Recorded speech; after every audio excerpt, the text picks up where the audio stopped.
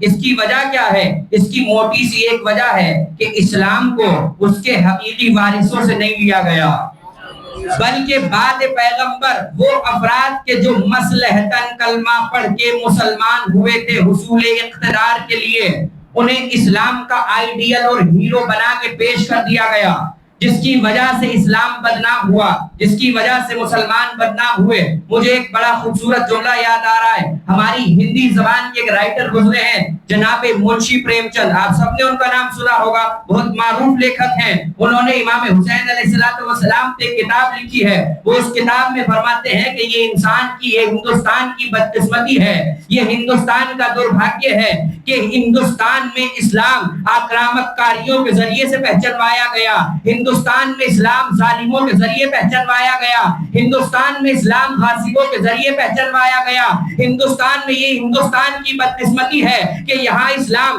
چنگیز خان, اورنگزیب, بابر, ہمایوں ان کے ذریعے سے پہچانوایا گیا. وہ کہتے ہیں کاش ہندوستان میں اسلام حسین کی قربانی کے ذریعے پہچانوایا گیا ہوتا. اگر ایسا ہوا ہوتا تو نہ اسلام رسوا ہوتا نہ مسلمان رسوا ہوتے.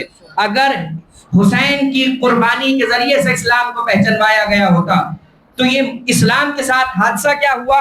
وہ افراد کہ جو مصلحتاً کلمہ پڑھ کے مسلمان بنے تھے, انہیں آئیڈیل بنا دیا گیا اسلام کا, انہیں ہیرو بنا دیا گیا اسلام کا, اور وہ کہ جو اسلام کے حقیقی وارث تھے ان سے دین نہیں لیا گیا, انہیں خلیفہ تسلیم نہیں کیا گیا. جھگڑا کس چیز پہ ہوا؟ خلافت پہ. بعد پیغمبر جھگڑا کس چیز پہ ہوا؟ خلافت پہ. جس کے پاس حکومت دیکھی, جس کے پاس تخت دیکھا, جسے تخت پہ بیٹھا ہوا دیکھا, جس کے پاس لشکر دیکھا, بھولے مسلمانوں نے اسی کو نبی کا خلیفہ تسلیم کر لیا. جسے بھی حکومت ملی اور جس ترتیب سے ملی, مسلمانوں نے اسے اسی ترتیب سے خلیفہ مانا, اسی ترتیب سے امام مانا. لیکن کیا یہ بات سوچنے کی ہے, کیا اللہ کے نمائندے کے لیے حکومت, تاج, تخت, لشکر یہ ساری چیزیں ضروری ہیں یا نہیں ہیں؟ اللہ کے نمائندے کے لیے کیا حکومت ضروری ہے؟ کیا تخت ضروری ہے؟ کیا سلطنت ضروری ہے؟ بالکل ایسا نہیں ہے. یہ ساری چیزیں سیاست کے لیے تو ضروری ہیں, امامت کے لیے ضروری نہیں ہیں. یہ اللہ کے نمائندے کے لیے ضروری نہیں ہے, یہ سیاست میں تو ضروری ہوتی ہے. اس لیے کہ سیاست کا نمائندہ جب تک اقتدار سے دور ہوتا ہے تب تک اپوزیشن کہلاتا ہے. جیسے ہی اقتدار پہ آتا ہے وہ بادشاہ بن جاتا ہے. لیکن تخت اور حکومت اور بادشاہت یہ کبھی بھی نمائندہ پروردگار کے لیے ضروری نہیں رہی. اپنے ذہنے کو کھولیے گا جو جملہ آپ کہنے جا رہا ہوں, اس لیے کہ نمرود تخت پہ بیٹھ کے بھی لانتی تھا, ابراہیم تخت کے بغیر بھی علیہ السلام تھے. نمرود فرعون تخت پہ بیٹھ کے بھی لانتی رہے اور ابراہیم تخت کے بغیر بھی علیہ السلام رہے. اس کا مطلب یہ ہے کہ اقتدار نمائندہ پروردگار کے لیے ضروری نہیں ہوتا. یہ ضروری نہیں ہے کہ جو اللہ کی طرف سے بھیجا ہوا ہو اس کے پاس حکومت ہو، اسے فرق نہیں پڑتا۔ آپ کہیں گے کیسے؟ قرآن سے دکھائیے۔ ہو سکتا ہے کوئی کہے کہ جوش میں منوا لیا، خطابت کے ولولے میں منوا لیا۔ یہ قرآن میں اللہ نے، قرآن کے جو آفیشل خلیفہ ہیں جن کی خلافت کا نوٹیفیکیشن قرآن نے دیا ہے وہ ہے حضرت آدم، پہلے خلیفہ۔ اللہ نے جب آدم کو خلیفہ بنایا، انی جاعل فی الارض خلیفہ، کہ ہم آدم کو خلیفہ بنا رہے ہیں، تو مجھے انصاف سے بتائیے اللہ نے آدم کو کون سا تخت دیا تھا؟ اللہ نے آدم کو کون سا تاج دیا تھا؟ اللہ نے آدم کو کون سی سلطنت دی تھی؟ اے پروردگار تو خلیفہ تو بنا رہا ہے لیکن نہ اس کے پاس تخت ہے، نہ آدم کے پاس تاج ہے، نہ آدم کے پاس سلطنت ہے۔ آدم کے پاس کچھ نہیں تھا مگر آدم خلیفہ تھے۔ تاج نہیں تھا، آدم خلیفہ تھے۔ تخت نہیں تھا، آدم خلیفہ تھے۔ سلطنت نہیں تھی، آدم خلیفہ تھے۔ ہٹو بچوں کے نعرے لگانے والے نہیں تھے مگر آدم خلیفہ تھے۔ زندہ باد کہنے والے نہیں تھے مگر آدم خلیفہ تھے۔ میں کہوں گا پروردگار تو نے آدم کو خلیفہ بنایا ہے، کوئی نشانی تو رکھی ہوگی۔ آواز آئے گی نشانی تو ہے، ہم نے آدم کو خلیفہ بنایا ہے تو ان کے سامنے فرشتوں کو جھکا دیا ہے۔ ہم نے آدم کو خلیفہ بنایا ہے، ان کے سامنے فرشتوں کو جھکا دیا ہے۔ لیجیے فیصلہ قرآن سے ہو گیا۔ اب نبی کے بعد خلافت میں یہ نہ دیکھنا حکومت کس کے پاس ہے، تخت کس کے پاس ہے، تاج کس کے پاس ہے، سلطنت کس کے پاس ہے، بلکہ یہ دیکھنا فرشتے کس کے گھر نوکری کرنے آتے ہیں۔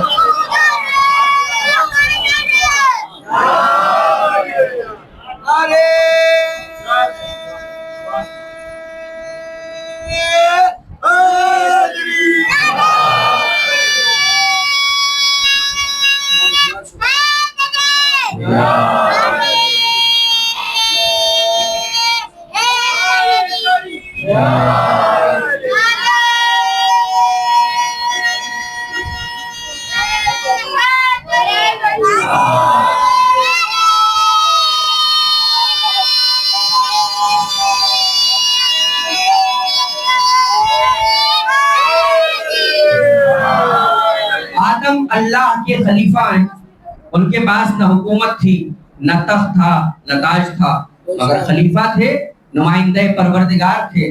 انہیں خلافت دی۔ ابراہیم کو کیا دیا؟ امامت۔ انی جاعلو کا پہلے امتحان لیا، تینوں امتحان لیے، اس کے بعد کیا کہا؟ اے ابراہیم ہم اب تمہیں امام بنا رہے ہیں۔ امامت دے دی تو فوراً قرآن کہتا ہے کہ ابراہیم نے دعا کی پروردگار اسے میری ذریت میں بھی رکھنا۔ قال ومن ذریتی، اے پروردگار یہ امامت میری ذریت میں بھی رکھ دینا۔ ابراہیم نبی تھے، خلیل تھے، جب نبوت تھی تب دعا نہیں کی کہ پروردگار میری اولاد کو بھی نبی بنا دینا۔ جب خلیل تھے تو دعا نہیں کی پروردگار میری اولاد میں بھی خلت رکھ دینا۔ رسول تھے تو دعا نہیں کی پروردگار میری اولاد کو بھی رسول بنا دینا۔ میں کہوں گا میں کہوں گا ابراہیم نبوت ملی تو آپ نے دعا نہیں کی، رسالت ملی تو آپ نے دعا نہیں کی۔ جیسے ہی امامت ملی آپ نے اللہ سے کہا میری ذریت میں بھی رکھ دینا۔ آواز آئے گی تم نہیں جانتے نبوت ختم ہو جانے والی ہے، امامت قیامت تک رہنے والی ہے۔ نبوت ختم ہو جائے گی،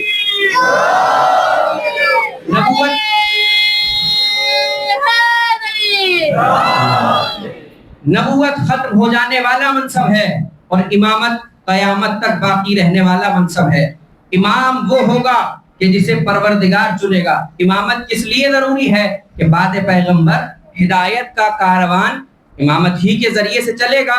اگر امام کو نہیں پہچانا تو ساری امت گمراہ ہو جائے گی۔ اس لیے امام کی معرفت اتنی ضروری ہے کہ آپ اور ہم امام کو پہچانیں کہ صحیح امام۔ جب اختلاف ہے تو جھوٹے بھی بنے، جھوٹے تو بنتے ہی رہتے ہیں، خدا کے مقابلے میں بھی تو لوگ جھوٹے بنے، جھوٹے نبی بھی بنے، جھوٹے خدا بھی بنے، جھوٹے امام بھی بنے، لیکن پہچاننا امت کے لیے فرض ہے کہ سچا امام کون ہے اور جھوٹا امام کون ہے۔ اب آئیے تھوڑی دیر کے لیے ہم قرآن سے فیصلہ کریں گے، ساری بات قرآن سے ہونی چاہیے۔ حالانکہ میں تو حدیث پڑھ سکتا ہوں، اس لیے کہ میں نے تو نہیں کہا تھا کہ مجھے قرآن کافی ہے، لیکن اگر حدیث پڑھیں گے تو ہو سکتا ہے کچھ لوگ اعتراض کریں حدیث تو ضعیف بھی ہوتی ہے، حدیث تو مرسل بھی ہوتی ہے، حدیث میں تو بہت ساری اقسام ہیں، لیکن قرآن کو تو کسی کا باپ بھی چیلنج نہیں کر سکتا۔ جیسے ہی قرآن کو چیلنج کرے گا فوراً دائرہ اسلام سے باہر ہو جائے گا۔ اب آئیے قرآن سے پوچھتے ہیں کہ قرآن امام کسے کہتا ہے؟ امام پہچاننا کیوں ضروری ہے؟ اس لیے کہ سارا دار و مدار دین کا امامت پہ ہے۔ امام کو نہیں پہچانا تو راستے سے بھٹک جائیں گے، گمراہ ہو جائیں گے، جہنم میں جائیں گے۔ امام لغوی اعتبار سے امام کہتے ہیں، جیسا کہ میں نے ابھی عرض کیا، جو آگے ہوتا ہے اسے امام کہا جاتا ہے۔ آگے رہنے والے کو کیا کہیں گے؟ امام۔ جو آگے ہوگا وہ امام کہلائے گا۔ اور یہ قرآن مجید میں آیت ہے، قرآن نے بتایا، یہ فیصلہ بھی قرآن سے ہوگا کہ کچھ لوگ جھوٹے امام ہوتے ہیں، کچھ لوگ سچے امام ہوتے ہیں۔ سچوں کو پہچاننا بہت ضروری ہے۔ قرآن کہتا ہے یکتم قومہ فاوردہم النار، قیامت کے میدان میں فرعون اپنی قوم کے آگے آگے آئے گا۔ جو آگے ہوتا ہے وہ کون ہوتا ہے؟ امام۔ فرعون ہوگا قیامت میں اپنی قوم کا امام، اور کرے گا کیا؟ قرآن کہتا ہے فاوردہم النار، ساری کی ساری قوم کو جہنم میں لے کے چلا جائے گا۔ اس کا مطلب یہ ہے کہ ہر امام جنت میں نہیں لے جاتا۔ کچھ امام ایسے بھی ہوتے ہیں کہ جو جہنم میں لے کے چلے جاتے ہیں۔ انسان ساری زندگی محنت کس لیے کرتا ہے؟ جنت میں جانے کے لیے۔ جہنم میں جانے کے لیے تو کوئی بھی نہیں کرتا۔ بھری گرمی میں آدمی روزہ رکھتا ہے، بھوکا پیاسا رہتا ہے، کس لیے؟ جنت میں جائے گا۔ نماز پڑھتا ہے رات کو جاگ کے، اس لیے کہ جنت میں جائے۔ جہاد پہ جاتا ہے اس لیے کہ جنت مل جائے۔ 7-8 لاکھ روپے اب خرچ کر کے حج پہ جائے گا اس لیے کہ جنت مل جائے۔ اور آج کل تو نہ جانے مسلمان کیا کیا کرتا ہے جنت کے لالچ میں، آپ دیکھتے ہی رہتے ہیں، خبریں آتی رہتی ہیں۔ ساری زندگی کی محنت بیکار ہو جائے گی اگر امام غلط چن لیا۔ تو امام کہاں لے جائے گا؟ جہنم میں۔ جیسا کہ فرعون اپنی قوم کا امام ہوگا اور قوم والوں کو جہنم میں لے کے چلا جائے گا۔ قرآن کہتا ہے کہ فرعون ہوگا اپنی قوم کا امام اور اسے لے جائے گا جہنم میں۔ امت محنت کر رہی ہے جنت میں جانے کے لیے، لیکن اگر امام غلط چن لیا، امام لے جائے گا جہنم میں۔ ہمیں جانا جنت میں ہے، تو جب جانا سب کو جنت میں ہے تو سیدھا سیدھا انہی کو امام مانیے جو جنت کے سردار ہیں۔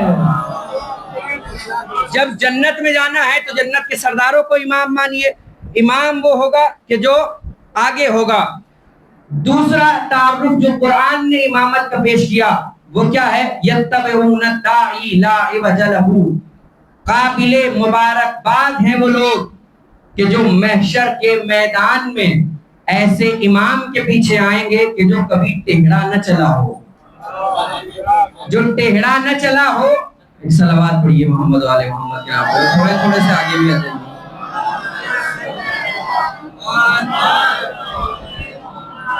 یہ جو آگے پیچھے آنے کے اشارے ہوتے ہیں ایسا ہوتا ہے چلتی ہوئی ٹرین میں کسی نے زنجیر لگا دی ہے۔ ایک صلوات پڑھ لیجیے محمد والے محمد کے نام پر۔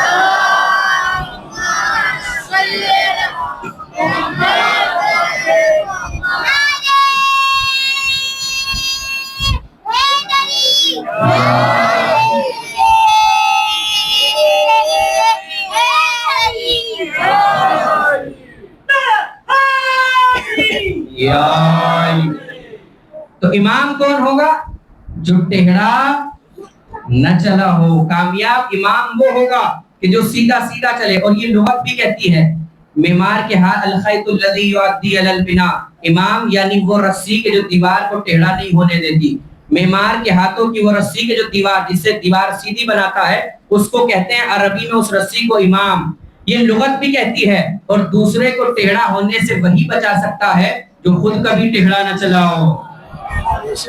جو خود ٹیڑھا ہو وہ دوسرے کو سیدھا کیا کرے گا؟ امام قرآن نے کیا کہا؟ وہ ہوگا کہ جو ساری زندگی سیدھا سیدھا چلا ہو اور کبھی ٹیڑھا نہ چلا ہو۔ لیکن بعد پیغمبر امت کے ساتھ حادثہ یہ ہوا کہ وہ نبی کے بعد نبی کی مسند پہ آنے والے شخص نے منبر پہ آ کے کہا، لوگوں اگر میں سیدھا سیدھا چلوں تو میرے پیچھے پیچھے چلنا، اگر میں ٹیڑھا ہو جاؤں مجھے سیدھا کر دینا، عقیلونی مجھے سیدھا کر دینا، عقیلونی مجھے سیدھا کر دینا، عقیلونی مجھے سیدھا کر دینا۔ قرآن اور لغت نے مل کے بتایا امام وہ نہیں ہوگا جو عقیلونی عقیلونی کہے، امام وہ ہوگا جو سلونی سلونی کہے۔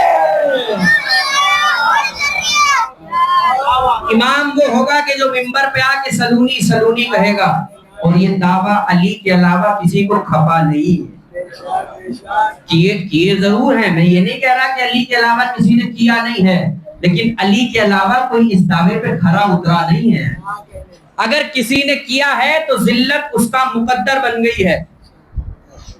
سبط ابن جوزی بہت بڑے عالم گزرے ہیں اہل سنت کے. تذکرہ خواص الامہ جیسی بڑی کتاب لکھی ہے انہوں نے.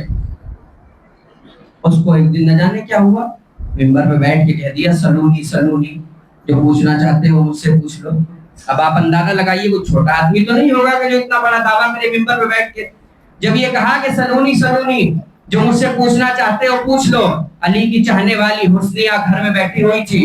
اس کے کانوں میں یہ آواز آئی, میرے مولا والا دعویٰ یہ کوئی کر رہا ہے. فوراً اپنا گھر چھوڑا, مسجد میں آ گئی. آنے کے بعد کہا کیا کہہ رہے ہو؟ اس نے کہا سلونی سلونی, جو پوچھنا چاہتے ہو مجھ سے پوچھ لو. حسنیہ نے کہا اچھا ایک سوال کرنا چاہتی ہوں, جواب دو گے؟ کہا ہاں پوچھو. کہا یہ بتاؤ فاطمہ سچی تھی یا جھوٹی؟ اس نے کہا کہ صدیقہ کبریٰ. فاطمہ سچی تھی یا جھوٹی؟ کہا صدیقہ کبریٰ. پھر کہا وہ جو تخت پہ بیٹھا تھا, کہا وہ تھے صدیق اکبر. کہا فاطمہ مانگ رہی تھی تو دیا کیوں نہیں؟ دونوں میں سے اگر دونوں سچے ہیں, ایسا تو ہو نہیں سکتا. جب ایک بات پہ اختلاف ہو گیا تو اب ایک تو ضرور جھوٹا ہوگا. جب حسنیہ نے یہ سوال کیا, پہلا ہی سوال, اور سلونی کا دعویٰ کرنے والا دھڑام سے منہ کے بل گر گیا. اب جب یہ سنا تو جھنجلایا. اب جو کہوں وہ بھی سمجھنا ہے, جو نہ کہہ سکوں وہ بھی سمجھنا ہے. اب یہ جھنجلا گیا. اس نے فوراً کہا کہ یہ بتا اپنی مرضی سے آئی ہے یا اپنے شوہر کی مرضی سے آئی ہے؟ حسنیہ نے کہا وہ کیوں؟ کہا اپنی مرضی سے آئی ہے تو تجھ پہ لعنت, شوہر کی مرضی سے آئی ہے تو اس پہ لعنت. حسنیہ نے کہا پہلے تو بتا وہ جو چمن میں آئی تھی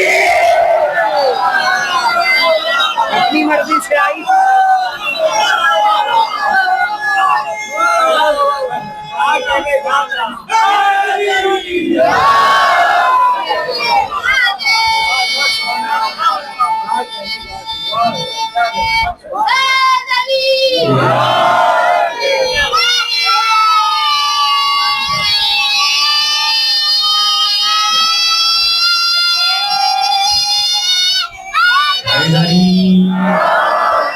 حسنیہ نے کیا کہا, پہلے تو بتا وہ جو جنگ جمل میں آئی تھی, اب ہمت ہے تو بتا اپنی مرضی سے آئی تھی تو, اور شوہر کی مرضی سے آئی تھی.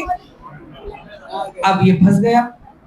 اس حسنیہ نے پھر ایک سوال کر لیا, یہ سلونی کا دعویٰ ابھی تو ایک علی کی چاہنے والی تو ہے, ابھی تو کوئی مد مقابل نہ علی کا بیٹا آیا ہے نہ علی کا جانشین آیا ہے, ابھی تو علی کی چاہنے والی تو ہے. اور یہ ولایت کا وہ جذبہ ہوتا ہے, خدا کی قسم اگر یہ خواتین کے دل میں بھی ہوتا ہے تو یہ تو سبط ابن جوزی ہے. یہ خواتین جو علی کی چاہنے والی ہوتی ہیں یہ تو بادشاہوں سے بھی نہیں ڈرتی. آپ نے نام تو سنا ہوگا ایک چاہنے والی مولا علی کی جس کا نام تھا دارمیہ. دارمیہ, ان کا حق ہے کہ ان کو یاد کریں. یہ وہ عورت ہے کہ جو جنگ صفین میں علی کے بھاگتے ہوئے لشکر کو روک لیتی تھی. جب جنگ صفین میں مولا کا لشکر چھوڑ کے جانے لگا نا مولا کو, تو اس نے ایک بلندی پہ جا کے رجس پڑا. اور جانتے ہو اس نے کیا کہا؟ لوگوں, جب لوگ علی کو چھوڑ کے جانے لگے میدان سے, اس نے رجس پڑا ایک بلندی پہ جا کے اس عورت نے, اور کیا کہا جانتے ہو؟ اے لوگوں, آج جس علی کو چھوڑ کے جا رہے ہو قیامت میں اسی سے سامنا ہوگا. یہ رجس پڑ رہی تھی بلندی سے کھڑی ہو کے, اور علی کے بھاگتے ہوئے لشکر کے قدموں کو جما دیا. مولا علی کی شہادت ہو گئی. شہادت کے بعد کا واقعہ ہے, جنگ صفین کس سے ہوئی مولا کی آپ سب جانتے ہیں, معاویہ کے ساتھ. امیر المومنین کی شہادت ہو گئی. دارمیہ حج پہ پہنچی ہوئی تھی, معاویہ بھی حج پہ آیا ہوا تھا, اس کا وزیر اور مشیر خاص امریاس وہ بھی حج پہ ہے. اس نے دارمیہ کو دیکھ لیا. جب دیکھ لیا تو معاویہ سے کہا کہ حضور آپ جانتے ہیں جب صفین کی لڑائی ہو رہی تھی ایک عورت تھی جو علی کے لشکر کی طرف سے رجس پڑھ رہی تھی. کہاں جانتے ہیں؟ کہ وہ حج پہ آئی ہوئی ہے. کہ بلاؤ ہمارے سامنے. معاویہ نے بلا لیا. دارمیہ آ گئی. جیسے ہی آئی تو معاویہ نے طنز کیا اور دارمیہ سے کہا کہ دارمیہ میں نے سنا ہے علی مر گئے. اب سنیے دارمیہ کا جملہ, علی کی چاہنے والی ہے. جیسے ہی معاویہ نے کہا کہ دارمیہ سنا ہے علی مر گئے, دارمیہ کہتی ہے علی نہیں مرے, عدالت مر گئی ہے. علی نہیں مرے, عدالت مر گئی ہے. جیسے یہ سنا دارمیہ سے کہتے دارمیہ تو علی کے فضائل پڑھتی ہے. کہاں؟ کہ ہمیں بھی علی کی کوئی فضیلت سناؤ. ہمارے سامنے بھی علی کے فضائل پڑھو. دارمیہ نے کہا کہ ابھی موقع نہیں ہے, کہ ہمیں بھی کوئی علی کے فضائل سناؤ. کیا علی کے فضائل ختم ہو گئے ہیں؟ دارمیہ ڈانٹ کے کہتی ہے خبردار, اگر علی کے فضائل پڑھنا شروع کر دوں تو موسم حج تمام ہو جائے گا, علی کے فضائل تمام نہیں ہوں گے. حج کا موسم چلا جائے گا مگر علی کے فضائل تمام نہیں ہوں گے. اب بہت دیر تک جب بات چیت ہوئی تو دارمیہ سے کہا حکیم شام نے کہ دارمیہ اگر ہم تمہیں کچھ دیں گے تو لے لو گی؟ دارمیہ نے کہا کہ ہاں کیوں نہیں دیں گے, دے دیجئے.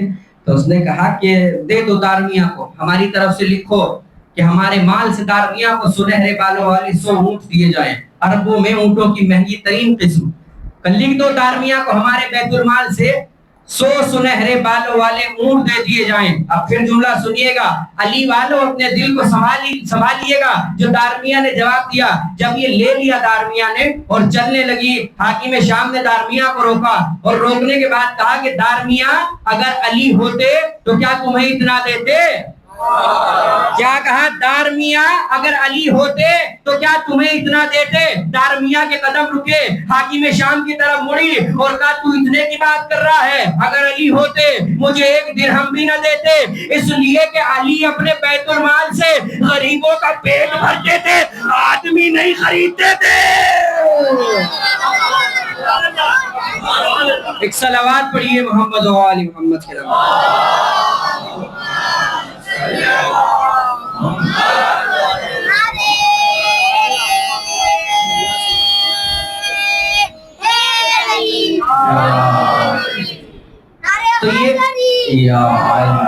تو یہ حسنیہ ہے کہ جو جس نے سلونی کا دعویٰ کیا مولا علی کی جگہ پہنچ گئی اور جا کے کہا کہ میرے ایک چھوٹے سے سوال کا جواب دے دو. اس کو الجھا دیا اسی مسئلے میں. تو اس نے الجھ کے کہا کہ اگر تو خدائی ہے تو تجھ پہ لعنت, تجھے تیرے شوہر نے بھیجا ہے تو اس پہ لعنت. دارمیہ چلنے لگی اور چلتے چلتے کہا کہ جا رہی ہوں مگر ایسے تو تجھے بھی نہیں جانے دوں گی. ایک سوال اور دارمیہ نے چھوڑا کہ یہ بتاؤ, تم بہت بڑے عالم ہو, یہ بتاؤ کہ حضور کہاں دفن ہے؟ کہا کہ اپنے حجرے میں. وہ حجرہ تھا کس کا؟ کہ وہ حجرہ تو حضور کا تھا اصل میں, لیکن ان کے انتقال کے بعد جب حضور اس دنیا سے چلے گئے تو وراثت میں ان کی ایک پیاری سی زوجہ تھی جن سے حضور بڑی محبت کرتے تھے. انہیں وہ حجرہ حضور نے وراثت میں یعنی نبی کے بعد ان کو مل گیا. وہ حجرہ نبی کے بعد, یہ کون تھی؟ نبی کی ایک زوجہ, ان سے نبی بڑی محبت کرتے تھے. نبی کی وفات کے بعد, نبی کی رحلت کے بعد یہ حجرہ انہیں ورثے میں مل گیا. نبی کو اس حجرے میں دفن کیا گیا. تھوڑے دن کے بعد نبی کی اس بیوی کا انتقال ہو گیا. انہوں نے اپنے ابا کو بھی اسی حجرے میں نبی کے برابر میں دفن کر دیا. ایک اور سہیلی تھی, وہ بھی نبی کی زوجہ تھی, ان کے بہت قریب تھی. کچھ دن کے بعد ان کے بھی ابا کا انتقال ہو گیا. انہوں نے کہا کہ اپنے ابا کو تم نے نبی کے اس طرف دفن کر دیا, ہمارے ابا کو نبی کے اس طرف دفن کر دو. انہیں بھی دفن کر دیا گیا دونوں کو. اب یہاں پہ مجھے خطیب الایمان علامہ طاہر جرولی صاحب کا ایک جملہ یاد آ رہا ہے. وہ فرمایا کرتے تھے کہ نبی کے اطراف میں 2 لوگوں کو دفن کر دیا گیا تو فرشتہ انتقال تو اللہ نے رکھے تھے, اللہ چاہتا تو انہیں وہاں سے نکال لیتا اور کہیں اور ان کو دفن کر دیا جاتا. اللہ نے انہیں نکالا کیوں نہیں؟ پھر وہ فرماتے تھے کہ اللہ نے اس لیے نہیں نکالا کہ حشر کا میدان ہوگا, بڑی گہما گہمی ہوگی, مجرم کبھی ادھر بھاگ رہے ہوں گے, کبھی ادھر بھاگ رہے ہوں گے, کوئی ادھر بھاگ رہا ہوگا اور نبی سے خدا کہے گا محمد بتاؤ تمہارے مجرم کہاں ہیں, بس نبی گریبان سے پکڑ کے اٹھا دیں گے. اس لیے ان دونوں کو وہاں چھوڑا گیا. اچھا, پیغمبر کی زوجہ نے ایک طرف نبی کے ان کے ابا دفن ہو گئے, دوسری طرف ان کے کیا کہا تھا حسنیہ نے کہ یہ بتاؤ کہ وہ حجرہ کے جہاں نبی دفن ہے وہ کس کا تھا؟ کہ نبی کا. ان کے بعد وراثت میں مل گیا ان کی پیاری زوجہ کو جن سے نبی بہت محبت کرتے تھے. بس حسنیہ نے یہیں پہ روکا اور کہا خاموش ہو جا, مجھے اس سوال کا جواب دے کہ باپ بیٹی کو میراث نہیں دے سکتا, تو شوہر زوجہ کو میراث کیسے دے سکتا ہے؟ اگر باپ بیٹی کو میراث نہیں دے سکتا تو شوہر زوجہ کو میراث کیسے دے سکتا ہے؟ حسنیہ چلی اور جاتے ہوئے کہا اب تیرے پاس بس دو راستے ہیں، یا تو فدق فاطمہ کو واپس کر دو یا کڑے مردے اکھاڑ لو، یا تو مان لو کہ یہ فدق فاطمہ کا ہے ورنہ گڑے ہوئے مردے اکھاڑنے پڑیں گے۔ تو امام کو پہچاننا کیوں ضروری ہے؟ اس لیے کہ امام امت کو سیدھے راستے پہ لے کے آنے والا ہے۔ امام وہ ہوگا کہ جو امت کو سیدھا راستہ دکھائے گا۔ جنہوں نے یہی وجہ ہے کہ جنہوں نے امامت کا بعد پیغمبر امامت کا دروازہ چھوڑا وہ قومیں گمراہ ہو گئیں اور وہ قومیں وہیں پہ رک گئیں، اور جنہوں نے امامت کا دامن تھاما وہ وہاں سے چل کے یہاں تک آ گئے۔ جنہوں نے امامت کو چھوڑ دیا وہ امت گمراہ ہو گئی۔ آج آپ کو جان کے تعجب ہوگا بہت سارے افراد جو اہل بیت کی تعلیمات سے دور ہوئے، جنہیں بعد پیغمبر صحیح اسلام تک نہیں پہنچنے دیا گیا، ان کے بچے آج گمراہ ہو رہے ہیں۔ آج ایک بہت بڑی تعداد ہے اہل سنت نوجوانوں کی کہ جو ایتھیسٹ ہو رہے ہیں، ملحد، جو دین اسلام سے دور ہو رہے ہیں۔ کیوں؟ اس لیے کہ انہیں ان کے صحیح سوالوں کے جواب نہیں مل رہے، علم کے دروازے سے دور کر دیا گیا۔ امام نبی کے بعد اسے ہونا تھا کہ جو نبی کی مسند کا وارث ہوتا، لیکن مسلمانوں نے اسے امام سمجھا کہ جو نبی کے بعد تخت پہ آئے، نبی کے بعد منصب حکومت پہ آئے، اور جو حکومت پہ آئے تھے وہ نبی کے اصل دین کے وارث نہیں تھے۔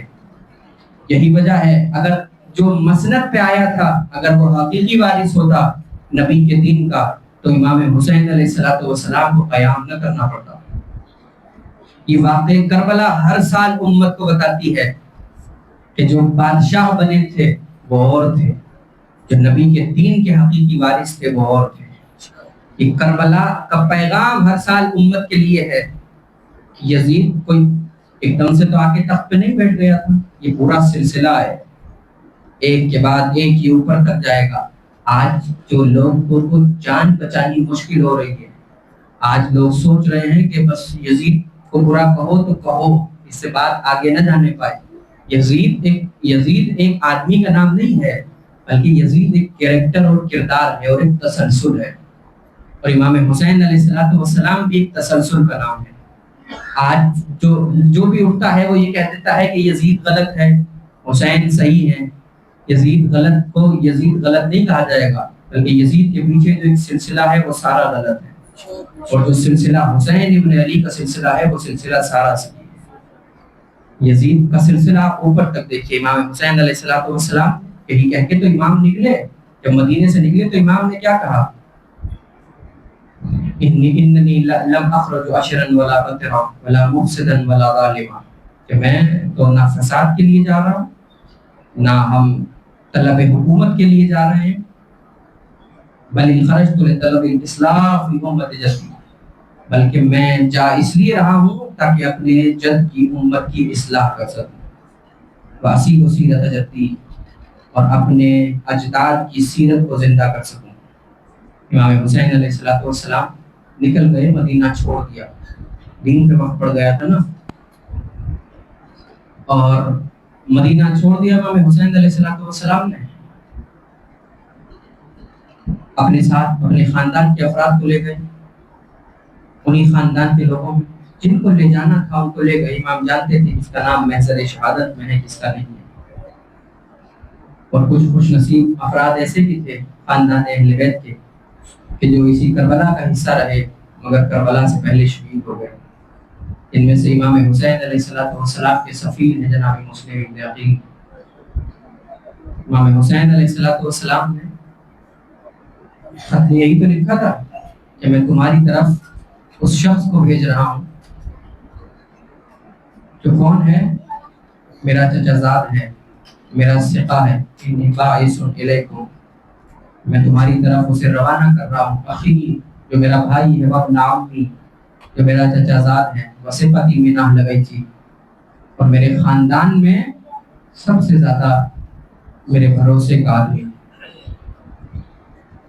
جناب مسلم ابن عقیل کوفہ میں امام حسین علیہ السلام کے سفیر بن کے نکلے، اور جب پہنچے کوفہ میں شوال کا مہینہ تھا، جب جناب مسلم ابن عقیل کوفہ میں پہنچے ہیں پہلی شوال کو، کوفہ میں پہنچ گئے ہیں، لوگوں نے بیعت کرنا شروع کر دی امام حسین علیہ السلام کے نام پہ، اور طبری کی تاریخ کے جملے ہیں کہ 30,000 تک افراد جمع ہو گئے کہ جنہوں نے جناب مسلم کے ہاتھ پہ امام حسین علیہ السلام کے لیے بیعت کر دی۔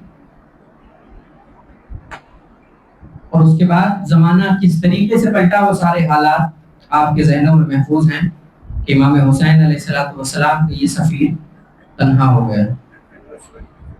لیکن میں یہاں ایک بات یہ بھی عرض کرنا چاہتا ہوں کہ ان مخلص شیعوں میں سے کچھ افراد کوفے کے اندر تھے نا کہ جو امام حسین علیہ السلام تک بعد میں پہنچے، انہوں نے جناب مسلم کا ساتھ کیوں نہیں دیا؟ مسلم اکیلے کیسے رہ گئے؟ وہ افراد کے جو اس وقت کوفے میں تھے اہل بیت کے چاہنے والے، انہوں نے وہ کیا جو انہیں جناب مسلم نے کرنے کے لیے کہا۔ جناب مسلم کے حکم سے سب منتشر ہو گئے کہ کچھ لوگ تو کربلا میں امام حسین علیہ السلام تک پہنچ جائیں، اور یہ سارے لوگ منتشر ہو کے پہنچے۔ انہی میں زہیر ابن قین ہیں، انہی میں شوذب ابن شاکری ہیں، عابس ابن شبیب شاکری ہیں، یہ سارے افراد اکٹھے تھے، لیکن بعد میں سب پراکندہ ہو گئے۔ ایک جگہ جاتے تو سب پکڑے جاتے، الگ الگ گئے تاکہ یہ پکڑا جائے تو یہ پہنچ جائے، یہ پکڑا جائے تو یہ پہنچ جائے، سارے الگ الگ ایک ایک کر کے پہنچ گئے امام حسین علیہ السلام تک۔ لیکن جناب مسلم کوفے میں تنہا ہے، اور جس دن جناب مسلم کو شہید کیا گیا ہے، آپ حضرات سنتے رہتے ہیں مصائب میں کہ جناب مسلم نے جنگ لڑی ہے، اور جنگ تو کربلا والوں نے بھی لڑی ہے، لیکن مسلم کی جنگ بڑی غربت کی جنگ ہے، اس لیے کہ کربلا کے میدان میں جب مجاہد لڑ رہے تھے تو سامنے سے دشمن حملہ کرتا تھا، یا پیچھے سے حملہ کرتا تھا، یا دائیں سے حملہ کرتا تھا، لیکن ان لڑنے کے لیے میدان بھی وسیع و عریض تھا۔ لیکن مسلم وہ غریب ہے کہ جو کوفے کی گلیوں میں لڑ رہا تھا، سامنے سے تلواریں چل رہی تھی، پیچھے سے نیزے چل رہے تھے، اور چھتوں سے پتھر اور آگ برسائی جا رہی تھی۔ جناب مسلم ابن عقیل کوفے کی گلیوں میں تنو تنہا رہ گئے ہیں، اور تنو تنہا کوفے کی گلیوں میں ہے۔ جناب مسلم ابن عقیل سے کہا گیا، جھوٹا وعدہ دیا گیا کہ اپنی تلوار ڈال دو تمہیں امان دے دی جائے گی۔ جناب مسلم ابن عقیل کو قید کر کے لے آئے، ابن زیاد تخت پہ بیٹھا ہوا ہے۔ جیسے ہی ابن زیاد کے پاس آئے جناب مسلم ابن عقیل، آئے ہیں تو سینہ تنا ہوا ہے جناب مسلم ابن عقیل کا، چہرہ اٹھا ہوا ہے، اس لیے کہ حسین کا سفیر ہے، حسین کا جوان ہے، حسین کا بھائی ہے، سینہ تنا ہوا ہے۔ کسی نے برابر سے کہا کہ مسلم تم نے امیر کو سلام نہیں کیا؟ جناب مسلم نے جواب دیا، مالی امیر سوال حسین، میرا حسین کے علاوہ کوئی امیر نہیں ہے، میرا حسین کے علاوہ کوئی مولا نہیں ہے۔ عزادارو، جناب مسلم ابن عقیل پہنچ گئے ہیں کوفے میں، مگر کس عالم میں آئے ہیں کہ سینہ تنا ہوا ہے، آنکھیں کھلی ہوئی ہیں، سر اٹھا ہوا ہے، لیکن یہی کوفہ ہے، اسی کوفے کے دروازے پہ ایک نگہبان ہے۔ جب اسیروں کا لٹا ہوا قافلہ اسی کوفے میں پہنچا ہے نا، سید سجاد جب کوفے میں داخل ہو رہے تھے، امام کا سر جھکا ہوا تھا، آنکھیں جھکی ہوئی تھی۔ اس سپاہی نے کہا کہ مسلم جب کوفے کے دارالامارہ میں آیا تھا تو سر اٹھا ہوا تھا، آنکھیں کھلی ہوئی تھی، وہ تو امام بھی نہیں تھا اور تم امام ہو، مگر پھر بھی سر جھکا ہوا ہے۔ سید سجاد نے کہا، ارے تو نے انصاف نہیں کیا، جب میرا چچا آیا تھا تو تنو تنہا آیا تھا، میرے ساتھ میری پھوپھیاں بھی آئی ہیں جن کے سروں پہ چادریں نہیں ہیں، جب میں سر اٹھاتا ہوں کبھی زینب کا کھلا ہوا سر، کبھی ام کلثوم کا کھلا ہوا سر۔ اجرکم علی اللہ، اجرکم علی الزہرا۔ ہاذا دارو جناب مسلم ابن عقیل ہے۔ اب جناب مسلم ابن عقیل نے کچھ وصیتیں کی، مگر ان وصیتوں پہ عمل نہیں کیا گیا۔ جناب مسلم ابن عقیل کو دارالامارہ کی چھت پہ لے آئے، ادھر امام حسین علیہ السلام سفر میں ہیں۔ یہ کب کا واقعہ ہے؟ 9 ذی الحجہ کا واقعہ ہے۔ مسلم تنہا تو نہیں آئے تھے، ان کے ساتھ ان کے 2 چھوٹے چھوٹے بچے بھی آئے تھے، اور کل جو 10 ذی الحجہ آنے والی ہے وہ مسلمانوں کی عید کا دن ہے۔ جناب مسلم ابن عقیل دارالامارہ کی چھت پہ ہیں، کل آنے والا ہے عید کا دن۔ سارے باپ اپنے بچوں کے ہاتھوں کو پکڑے ہوئے عید کی خریداریوں میں مشغول ہیں۔ مسلم ابن عقیل کے بچے کوفے کی گلیوں میں بھٹک رہے ہیں. مسلم ابن عقیل ہے, دارالامارہ پہ ہیں. ادھر جناب مسلم ابن عقیل نے کوفے کے راستے کا رخ کیا اور کہا السلام علیکم یا ابا عبداللہ. ادھر امام حسین علیہ السلام نے اپنی سواری روکی اور ایک مرتبہ عباس کو ساتھ لیا اور ایک گوشے میں آئے, آنکھوں سے آنسو جاری تھے. جناب عباس نے کہا اے آقا آپ گریہ کیوں کر رہے ہیں, اے آقا آپ رو کیوں رہے ہیں؟ کہ میرا مسلم کوفے میں تنہا رہ گیا, میرا مسلم کوفے میں مارا جائے گا. یہ سنا جناب عباس نے کہا اے آقا ذرا مجھے بھی دکھائیے. امام حسین نے 2 انگلیاں اٹھائی کہ ان کے درمیان میں دیکھو. جناب عباس نے دیکھنا شروع کیا, کچھ دیر تو دیکھا, ایک مرتبہ طرف کے کہتے ہیں اے آقا مجھے جلدی سے اجازت دے دیجئے کہ میں کوفہ چلا جاؤں. ارے مجھے کوفہ پہنچا دیجئے. کہ کوفہ جا کے کیا کرو گے؟ کہ مسلم کو دارالامارہ سے گرایا جائے گا, میں مسلم کا لاشا اپنی گود میں لوں گا. کہ عباس تو نے اوپر تو دیکھا, ارے ذرا نیچے تو دیکھ. اب جو دیکھا کوئی کالے برقعے والی بی بی اپنا دامن پھیلا کے کہہ رہی ہے آجا میرے بچے. اجرکم اللہ اجرکم الزہرا. ازاداروں جیسے یہ سنا کہا کہ یہ کون ہے؟ امام نے کہا یہ میری ماں فاطمہ زہرا ہے جو میرے سفیر کے استقبال میں پہنچی ہوئی ہے. مسلم کے سر و تن میں جدائی ہو گئی. لاش کو پیروں میں رسیاں باندھ کے کوفے کی گلیوں میں پھرایا جانے لگا. لاش کو تسخیر کیا جانے لگا اور مسلم کا لاشا دارالامارہ پہ لٹکا دیا گیا. مسلم کا لاشا دارالامارہ پہ لٹکا دیا گیا. کٹا ہوا سر دارالامارہ پہ ہے. جب اسیروں کا لٹا ہوا قافلہ دارالامارہ کے قریب آیا, مسلم کے سر سے آواز آئی السلام علیکم یا ابا عبداللہ. سید سجاد نے جواب سلام دیا. زینب نے کہا اے سجاد یہ کون ہے؟ کہ پھوپھی اماں یہ آپ کا بھائی مسلم ہے.